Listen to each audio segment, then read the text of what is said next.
I am Ann-Peggy Divine. Welcome to the Divine Design, the podcast where we unfold heaven on earth and reframe spirituality and theology for a new cosmic era. Your journey on human evolution and integration of your divine design starts here. For the rest of 2026, I am offering 8 free gifts every week, starting week 33. Every week, 8 people will receive a free 13-minute attunement session, a part of Ask Divine. This is the session where something shifts, because you finally meet the part of yourself that has been waiting to be heard. To qualify, you can do one or both of the following. Share Field Readings newsletter with 3 people. You will find it at anpeggydivine.com or weltsmerts.se under Join Field Readings. Or share 1 or 2 of my weekly videos on your Facebook or Instagram timeline. Then let me know. Send me a DM on Messenger or Telegram, or write in the Facebook group Ask Divine. Every Friday I drew 8 names. If you are one of the 8, you will receive a private DM from me on Friday with your personal booking link. Sessions take place on Sundays and Mondays on Zoom, and you will receive your Zoom link from me the day on your session. Didn't make it this week? You're automatically in the draw again next week.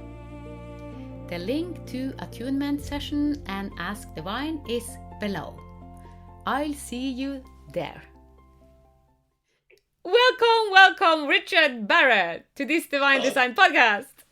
Hello. Apologies for not showing up on time. We had technical difficulties, and then it's my wife's birthday this week, and I thought I'd take her out for coffee, and we're having such a good time. It just flew by, and I forgot about our meeting, so I'm arriving late. Anyhow, I'm here now, and there's not a problem. No, it's not. We had this technical issue, so your sound is from Messenger, and the recording is on Zoom, so we go with the flow and see how it goes. That's okay. All right, let's see how it goes, shall we? That's a good metaphor for the whole of life. Yes, it is. And I just opened this and asked you if you knew what happened these days in Norway, the 13th of July. We had just taken our football boys home, and I'm not into football because I have never been kind of a football interested in it, even though I have 4 kids having played on their team, but it hasn't been a thing for me. But I went into the wave that happened in Norway, and it looks like you got the hat. Yeah, it is actually my daughter's hat. Okay. And a lot of people have worn red, blue, and white clothes because it is the color of the flag of Norway. Right. But I want to talk about it in a wave that spread all around the world. Because now we have seen that this is possible in one country. Then we know it is possible in all countries. So even though they didn't bring back a trophy or a goal model that we will celebrate that. But we celebrate them even though they kind of went out long before the final. Well, not that long before, but they had a really good game and they showed up with great values. Let me put it that way. I'm so glad you mentioned that. Yes, they did. I think that's what was memorable about the Norwegian team, was their joy in participation. Yes. I work with a lot of Swedish people this summer, and I spoke to them about the Norwegian League, and they said that what is so good about the Norwegian, they have so good value, and the way they show up and they support each other, they function as a team. Sweden are not that good, they said, because they they can learn from Norway. So even others see that the team function and how they co-create, this is what brought them this far, even though we had good players, of course, but the team function and their values and their attitudes, all of this is the fundamental. Totally fundamental. I think there's a word for that. It's called harmony. I think there are a few nations in the world that actually have very strong harmony, and Norway is one of them. Yes, yes. I will forever remember 13th of July. I was working 13 hours when I came home evening, and it was direct television from the castle, from there where the king kind of had, and the king and the royal family met the football team. Yeah. And it was direct television for 4 hours. And I was glued. I don't watch TV, so I'm kind of a person that don't normally watch TV, but I was glued, and I felt such a heart opening. I felt that my heart was expanding, and I was in tears, and I was so proud, and I felt all this love, belonging, and all this co-creational, because it was about humanity. It wasn't about the football team, even though it was them that started it, but it was all people in Norway that united in this. So it's actually very big. Yeah.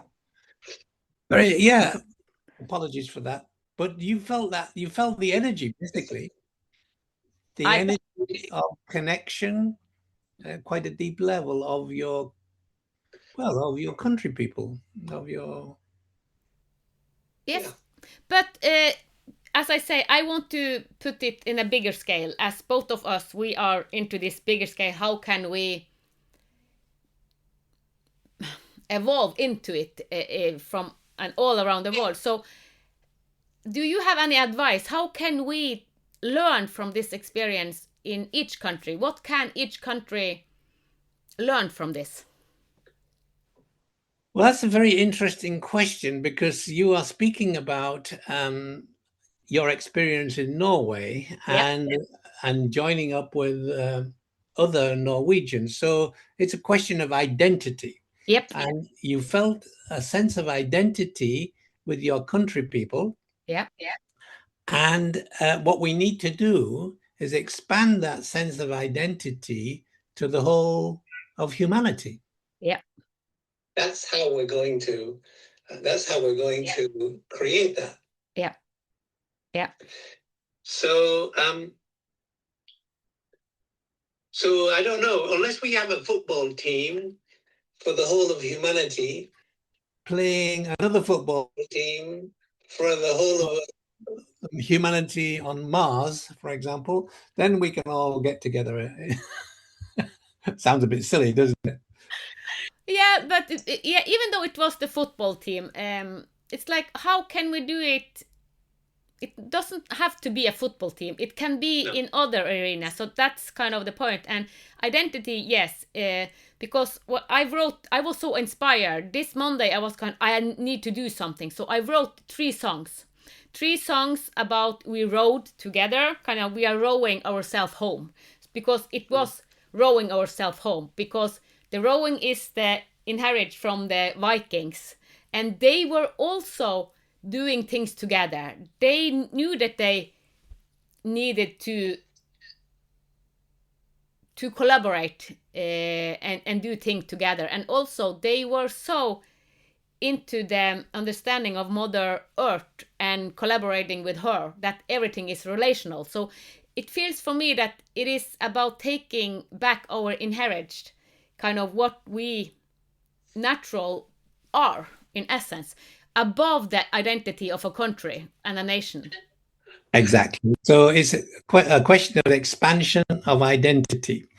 And when you look at the development of psychological development, you deepen your psychological development. Can you hear me twice or once? Once. Okay, good. you deepen your sense of psychological development, psychological connection by expanding your sense of identity. So now, what you felt was the identity of Norway and everybody being together. And now what we need to do is to expand our sense of identity to include the earth and first of all the rest of humanity, and then the earth, and then everything that is. So as we expand our sense of identity, we care for everything that is within our sense of identity. So if you identify with your country, you will care for your country and the people. If you can identify with humanity, you'll care for the whole of humanity. If you care for the earth, you'll care for all of humanity and every creature on the planet. And so expanding your sense of identity is the key to what you're talking about. And eventually you expand your sense of identity not only to all of the physical world, but to the whole of the energetic realm, which includes the physical world. And you know about that. Yeah. So you become one with all there is. Yes. And in order to do that, you have to do something very revolutionary. You have to become nothing. Because when you become nothing, you can identify with everything. Yes. If you're not nothing, then you'll be identified with something. But if you can become nothing, then there's nothing to defend anymore. There's nothing to upset you about not getting whatever your identity, those needs met. So becoming nothing is a way of saying, I am letting go of all of my identities in order to identify with everything that there is, because I can't identify with everything there is unless I identify with nothing, because then I'm actually identifying, I'm open to everything. Yeah. Because as soon as you identify, you start defending, and that's and that blocks you from being in that space that you're talking about. Yes. And so you experienced that at the country level. Yes. I mean, it totally took over who you were. I mean, you said to me, I never watched TV, but I couldn't stop watching. I was totally engrossed in this larger sense of identity. Yeah, I said yes to it because we can choose what we want to go into, and I chose. And when you are talking about becoming nothing, I talk about this being in the unknown, because it is also being in the unknown for 1 second to another, because we want to know, we want to be in our head. So I say, go to our heart, and the heart, the identity of the heart is to everything and nothing at the same time. So it's just being in the unknown from second to second. But when I came home and the television was turned on, normally it is never turned on, but I say, what's going on? Well, the football boys are coming home. Oh, and it was all of us, the home, husband and kids. We went so deep into it and just followed them, and rowing, and the king drumming, and it's like, I was so emotional, because I thought, this is starting something. We will remember this moment. This will go all around the world. This rowing together is not only for Norway. Yes, it started in Norway, but this will spread all around the world. I just felt it, and my heart was like, wow. It was like, yeah, I felt it in so many levels, that this is much bigger than what's happening. It's bigger than the experience of each of us, and the Norway. And so it is, I just felt that this is a shift, a collective shift. It certainly could be. And I think that was the gift of the Norwegian team to the World Cup, basically. The rowing together captured everybody's imagination. Yeah. Now, whether they were able to expand that in their own minds to the whole of humanity, I don't know. But people got it. They say, oh, look, these people are actually all working together. They're rowing together. They're going in the same direction. And what they're showing is something called coherence. Coherence is the word. Yep, it is. And that's what we need at a planetary level. We're at the level of humanity. We need coherence for humanity, so that we're all moving in the same direction. And that's what you felt. Now, which was very different from when you saw the football final. I don't think you saw it yesterday. I did. I actually did because I was hoping Spain would go with the victory, and they did. It was like, you have to win. You have to win. I didn't want. Sorry to say it. Look, I've got nothing against Argentina or Argentinians in general, but this was a very nasty football match. Yes, it was. And Argentina, in my opinion, didn't deserve to win because it was all about their self-interest. Yep. And when they lost, they started fighting. I mean, what sort of compare that to what happened to Norway? I mean, when Norway lost against England, that's not what they did. They started rowing. Yeah. And the Argentinians started fighting. I mean, what a interesting example of it opposites. Is. Yeah, and that's the most beautiful of it, because we now have witnessed how we can meet this. So we can meet this with unity and rowing together, or we can start to fight. So Argentina actually showed the old paradigm, what we have spoken about, the old way of doing it. And Norway actually showed the new way of doing it. So that's why, and even though if it had been Argentina who did it the Norwegian way and it was the opposite, I would applaud Argentina if they were the one doing what Norway. So I don't say this just because I live in Norway. I say it because this is what I stand for, and I hope that it can evolve. Right.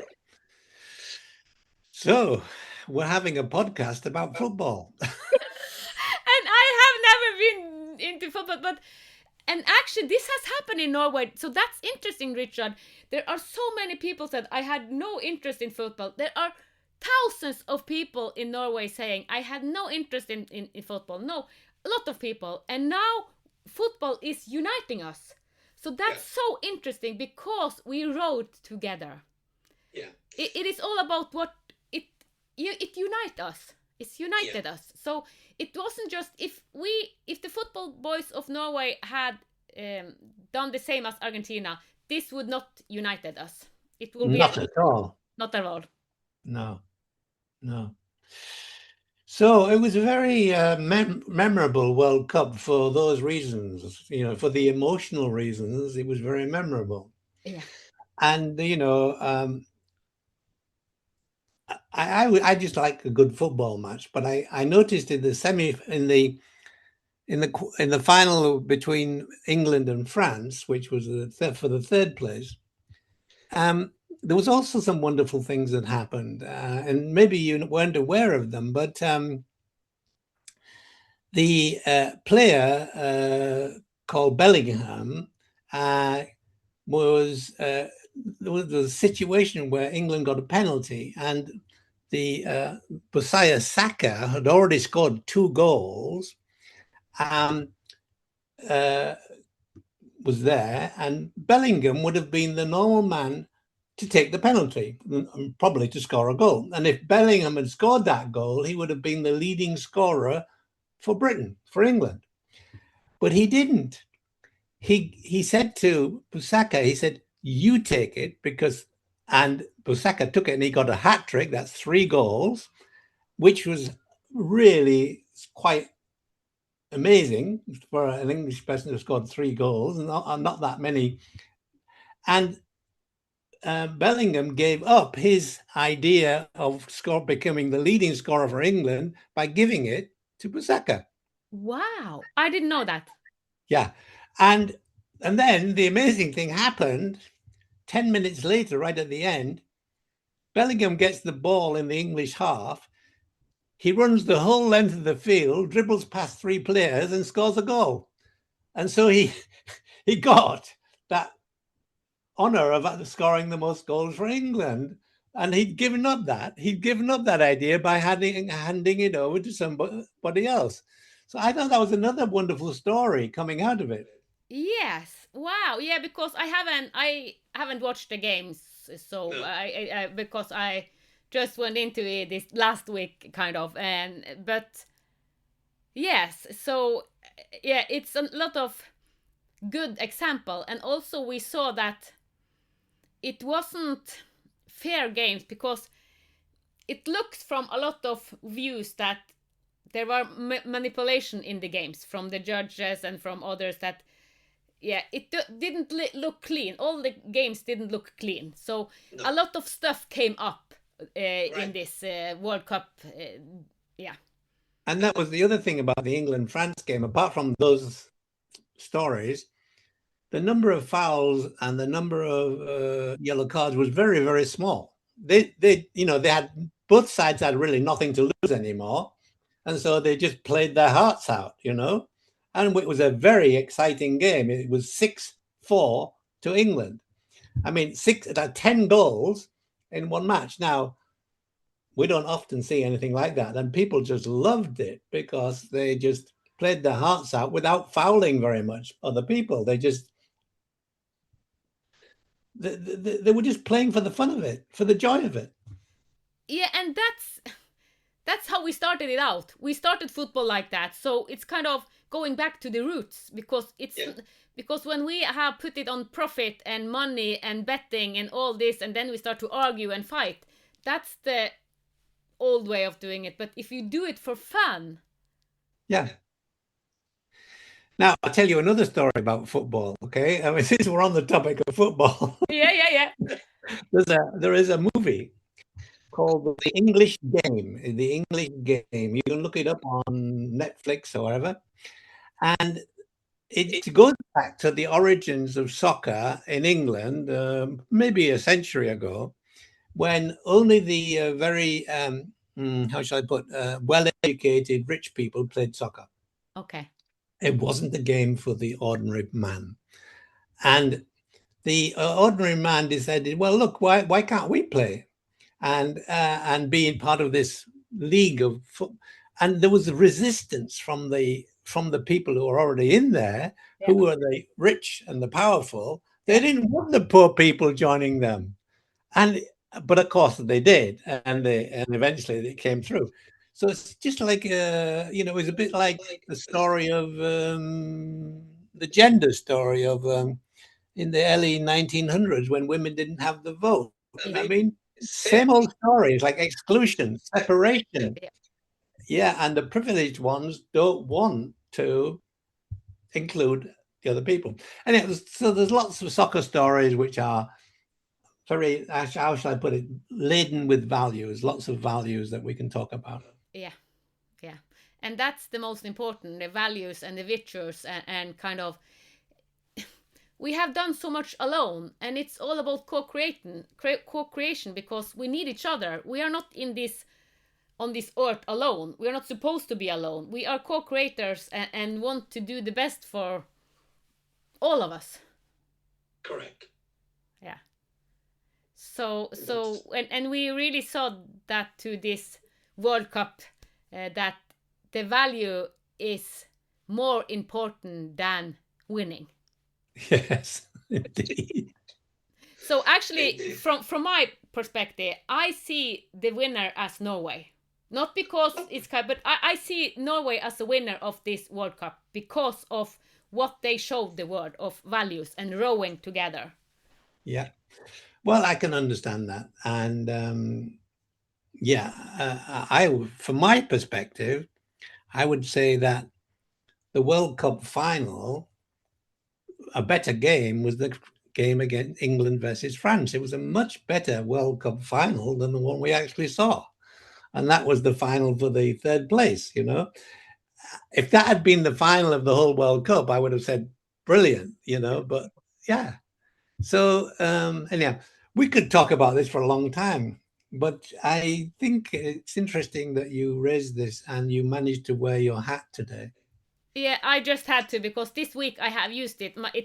My daughter used it on the game and she was with and then I was at a summer party 2 days ago and since then I have used it.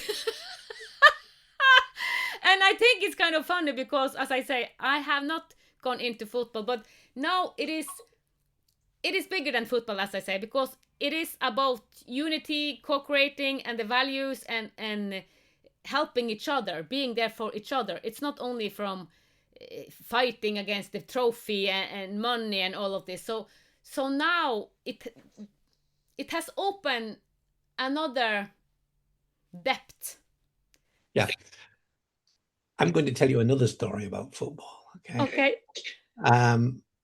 About 5 or 6 weeks ago, my wife were on a cruise around the Mediterranean in a boat with about 400 people. And on that boat were 79 Chinese people. And they were on that boat because the company they worked for in America had paid for them all to go on this cruise. I mean, the company must have spent $1 million because that was not a cheap cruise. It was quite an expensive cruise. Anyhow, they were on the cruise for 10 days. And it was just at the start of the World Cup. So the cruise boat made one room available for us to watch the opening matches, okay? So I went along to sit there, and there were several Chinese people sitting there with me. And through football, we began to talk to each other, and they were telling me which English football teams they supported, and we developed a camaraderie. Wow. Yeah. Because we had the same interest, you see. Yeah. Now, I find that true wherever I go. Let's say I go to Saudi Arabia and I meet some gentlemen there and I say, well, what team do you support? And they say, oh, we support Liverpool or we support Manchester United or whatever. And immediately we have a point of connection. Yeah. And it happens all the time. Yeah. And I made friends with these Chinese people and we exchanged email addresses and things. It was really, really interesting. Yeah, so that's the gifts of football. And when you mentioned this, I remember in the beginning of 1990, I worked in a company, and it was a lot of men, and all of these men were into football, and they had each other. They had their team. I'm Tottenham. I'm all this. I don't know all the name, but it was Liverpool and everything. Right.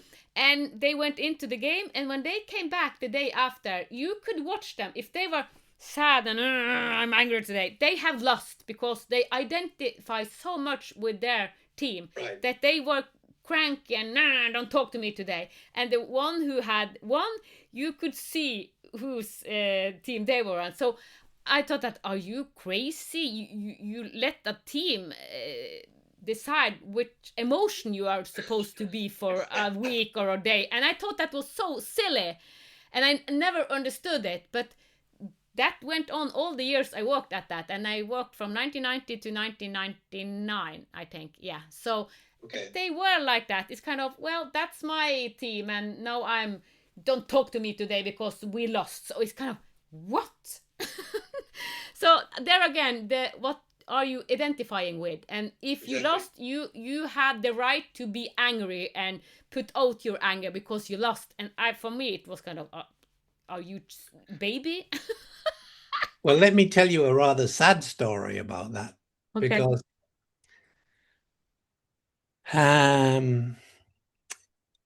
female abuse, okay?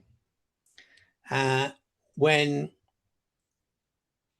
supporters of football teams, strong supporters, and of course this is not everybody, when they lose, they go home and beat their wives.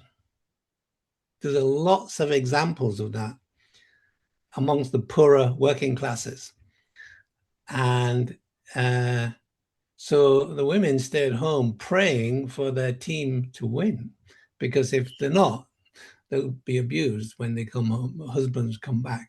And of course, the husbands come back after I mean, this is a very British thing, and I'm not proud of it, but then they have a football match, they go to the pub and they drink several beers, and now they're really drunk and angry, and women suffer. It's awful, really awful. Richard, actually, I think that has been case for some women also in Norway, because when they brought all this anger out at work, I'm sure that they brought some of it on their wives, because all of them almost was so. Absolutely. They didn't tell because they were mean at work, and I can imagine what they were like at home. So Yeah. I think that some Norwegian women that have had men that identify so much with the league had the same experience. Even though maybe not so, I don't know how much deep you go into abuse, but anyhow, yeah. That's, the shadow side of football. Yes. Yeah. So we've been talking about the upside of the bringing people together, but actually there is another shadow side to football. Yeah. Or to many sports, or team sports, anyhow. Yeah, and when you mention that, I want to mention Erling Braut Haaland. I don't know if you have heard about him. Who hasn't? Haaland. I think he is an excellent, because we know his wife and he's a role model for being a football player. He go in Lotus, he meditate, and he is himself.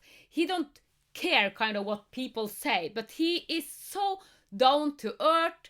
I really love the role model of Haaland, because he is a perfect example for other football players to follow, because even though he loses a match, I'm sure that he don't bring a harm out to his wife.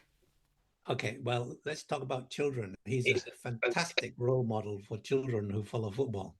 He is. And we need more like that. We need more like that. So that's why Haaland and a lot of others, it is actually almost the whole football team of Norway have this value. So they have built this value, like this fundament. And that, I think this is the most important. And that all has to do with the culture of Norway. Yeah. And, the culture of Norway is harmony, but it's also, I'm not going to be better than you. And Haaland is actually, he adopts that, but actually then he shines. He shines as well, But for 5-10 years, we have been more aware about the jantelov, the law of jante, because we know it exists, and we try to work through this shadow, because it is kind of the shadow side of Norway, Sweden, and Denmark. So we are aware of this jantelov, so we have allowed ourselves more to shine. Yeah, I wrote about that in my book, the what is it, the soul of the North, the hidden soul of the North. I can't remember the title of my book now, but it was about Norway, Sweden, Denmark, Finland, and Sweden, and the hidden soul of the North. And you've done that. You've almost taken this harmony to a level where it becomes doesn't allow people to be truly independent and grow, because they close themselves down in order not to disturb the culture and the community. And it's a very interesting phenomenon, which is, again, is the shadow of Scandinavia, actually. I mean, we all have our shadows. I'm not saying other countries don't, but that is particularly. Yeah, it is. And I have also written about it, and I call it the Weltsmerts, because it is a Weltsmerts, and it was actually supported by the Christianity also, that the wave that happened in Christianity, because God was above everything, so they could induce this force that we mustn't think that we were better than other, because if we shine our glory, then it was a risk of people dying, because we depended on each other. So if someone went out of the group, it could cost our lives because we were so poor. Norway, we were a very, very poor country until 1969. It was just when we found oil, then we drew. So we have been a very, very, very poor country. And a lot of Norwegian people immigrated to United States because we were so poor. So we have poor inheritance kind of because we didn't have so much. So it was the oil that really kind of we won the lottery ticket, and then everything changed. Okay. So and then when you understand that, we understand that we needed each other, because if one said I want to do my thing, then a family risked losing because it was hard winters. We are living in Arctic here. So we needed everyone to collaborate. We couldn't be in our sovereignty because then someone would die. So we needed each other. So that's why this love of Jante became so strong, because it was all about survival, survival, survival, survival, survival. Right. And it's quite deep. It's quite deep. It's very deep. I work as you know, as a trauma therapist, and I see this Weltschmerz and this poorness, deep poorness, kind of lack of joy, lack of abundance, deep into our bone marrow. So it is so deep, and I have worked on the coccyx, because even the coccyx is kind of a lot of pain from the ancestor inheritance of poorness. So yes, it is deep. It is deep in our bone structure, in our DNA. Yeah, absolutely. Yeah. And every nation has that, you know. Every nation has that same. I've been traveling to Indonesia a lot, and Indonesia is one of the most harmonious countries in the world, yet it has over 900 different tribes and over 1,000 different islands, and yet it's very harmonious with at least 5 different religions, but it's extremely harmonious. Now, that harmony is a good thing, but it's like in the DNA. So it means that I'm not going to disturb the equilibrium. And very similar to Norway. I often think about Indonesia and Norway being similar, but at a different level of consciousness. And it also means that people don't want to disturb the equilibrium, so they will. They won't. It's not that they lie, but they don't tell the truth because they don't want to disturb the harmony. Yeah.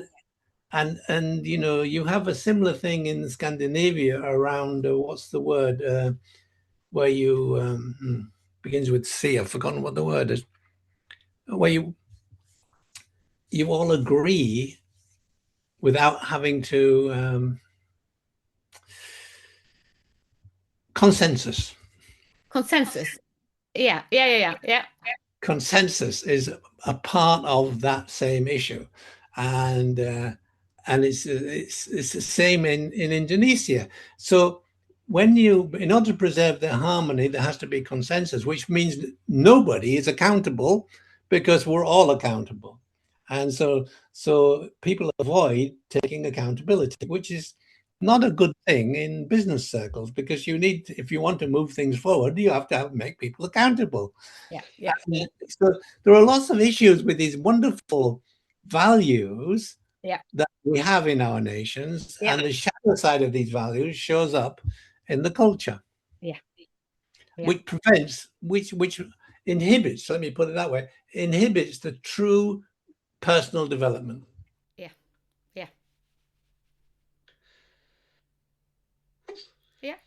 Yeah, and that also what brought us together. We have done some podcasts, and you have spoken about values and virtues and all this kind of. When I went my hero's journey, what became very important for me, it was what virtues and what values am I living from. So I kind of before 2013, I wasn't so, even though all of us want to do the best, but I hadn't go deep into what does it mean to embody this value, because we have it in our mind, and it's kind of, when it's only in our mind, and if you don't embody it, it's kind of you haven't integrated it. So I started the integration in 2013, and courage is an important thing, and love, and all these good values that the consensus kind of, we know they're there and we agree on them, but does it live in our body? Exactly. Does it live in the body? Yeah. Great question. And that's the feminine side of virtues, because just having it in the mind is the masculine, but we need to integrate it, like going into the dark womb, the unknown, that it lives there, so it becomes a fundament. Yeah, absolutely. Wow.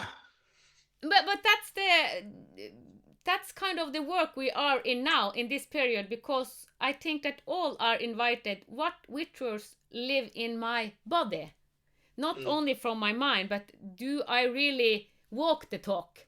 I say to everybody, I live from the quote, be the change you want to see in the world. So I am the change I want to see in the world. So I live as the change I want to see in the world. And I know you, Richard, also live as the change. You have written even more books than me, and you live the change you want to see in the world. So if all of us live the change we want to see, then we will create heaven on earth. Right. And we will enable heaven, but we will enable more than that, we will enable the growth of consciousness. Yeah. Because there is no end state. I mean, we say heaven on earth, but actually consciousness will continue evolving as we evolve. Yeah. And so there is no end state. It's useful to say heaven on earth, but actually we'll never get there, because there is always another stage of evolution. There's always another stage of evolution. Yeah, I had this transmission. I may have mentioned it before, but it's called the myth of arrival. It's like, it's a misunderstanding that we're going to arrive through transformation. We're going to arrive at an end state, and it will be nirvana. It'll be heaven. But that's just a myth. It's because consciousness keeps on evolving and has been for thousands of years, and will go on evolving. Even when we think we've reached that target, we will never reach that target, because we'll always keep on evolving. There'll always be something new way of being, which is even a higher way of being than we've felt before. And yeah, I both agree and disagree with what you say, because yes, we will always evolve, as you say, but I experience living from heaven on earth. I see myself and even though I can become sick, I can experience hard thing and pain and all of that, but my perception is from heaven on earth, because I know that everything that happens to me is for me. Even the pain, it is a lesson in it, and it teaches me something. And so even though you said it will evolve, yes, I agree, but at the same time I call the state I'm living from like heaven on earth, because I have lived from suffering. I have really lived from, until 2013 I lived from suffering. Everything life was against me, and life was shit, kind of.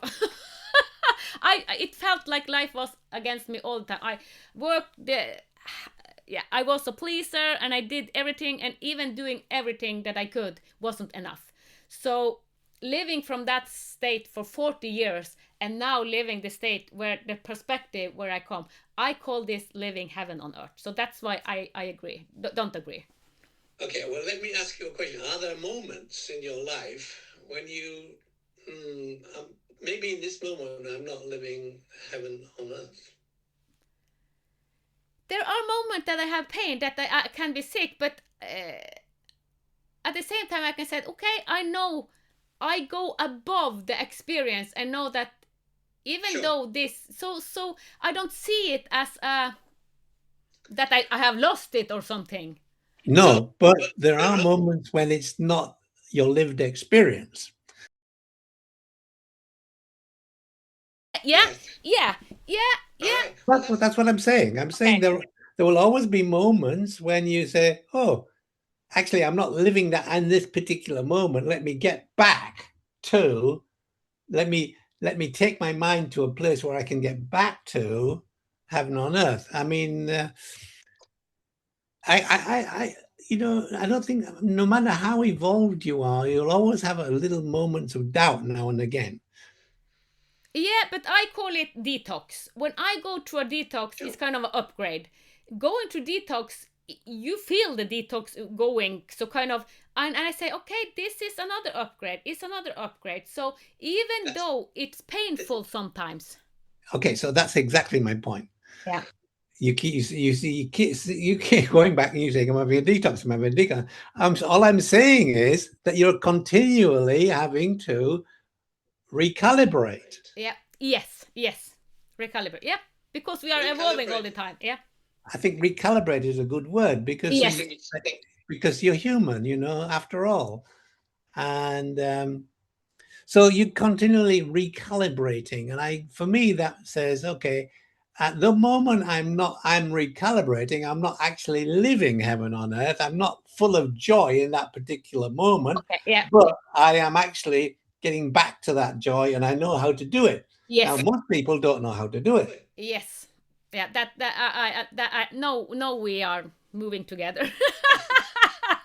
Yeah, because that was also what I wanted to share with the last song I did with this, what happened the 3rd of July. It's kind of, when we have felt this feeling once, when we have been there once, we can do it again and again and again and again. And that's kind of heaven on earth, I call it, because when we have experienced, we know this place inside. And when we have experienced it once, we can do it hundreds, thousands of times, and we can make a decision, a choice.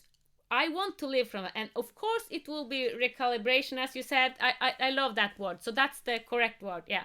But I see myself as living from it, even though I recalibrate from time to time. So recently, well, we're almost getting to the end, and I wanted to share something with you, okay? Yep. Because I've been thinking about this a lot lately. And we used a word earlier called coherence, when you feel a sense of coherence. So I have written a prayer for coherence, and I'd like to read it to you. Thank you. I will listen. May I read it? Yes. It'll take a couple of minutes. So here is the prayer for coherence. I arrive. I become still. I release my need to control, my need to know, my need to become. May I become available to what life is asking of me. May what seeks to emerge through me find willing expression. May every person I meet feel more seen, more valued, more encouraged, because our paths have crossed. May my life become a source of coherence. May my presence bring peace. May my words awaken hope. May my actions express love. May my life become an offering. Show me what is mine to do today. Give me the courage to act with humility, the wisdom to know when to act, the patience to know when to wait, and the trust to allow what is seeking to emerge. Yeah. I make myself available to serve the unfolding of the whole and to remain faithful to the unique contribution that only I can make. When this day is complete, may I return it with gratitude, trusting that every act of love becomes part of the healing of the world. And I'm sure you agree with that. That is, you describe what we are heaven on earth. If you live from that perspective, it is kind of empty. It's also called kenosis. So it is kind of, we have called this religious, but this is more spiritual because it is the fundamental of human life, kind of. So this is heaven on earth. You have just put out a prayer for heaven, living from heaven on earth. Right, and it's all about contribution. It's all about contribution. I love it. Thank you so much, Richard, for sharing that prayer. Okay. Well, I think we've probably got towards the end. We've been talking about football. I didn't expect us to talk about football today, but football has many lessons for us. It had a lot. So I hadn't planned it either, but I said I think we need to talk about it. So, and now in this night the last final match was. So we are now in the 20th of July. So it was kind of natural. It was what wanted to come true. We have done what you said in the prayer. So that was what wanted to unfold. Right. Okay. Thank you so much, Richard, for saying yes to this podcast. Thank you for inviting me. Thank you for listening to the Divine Design podcast with Ann-Peggy Divine. Join us next Sunday for another heaven on earth unfolding conversation. With grace, reverence and unity, may the path of your divine design light the way. From the divine in us to the divine in you.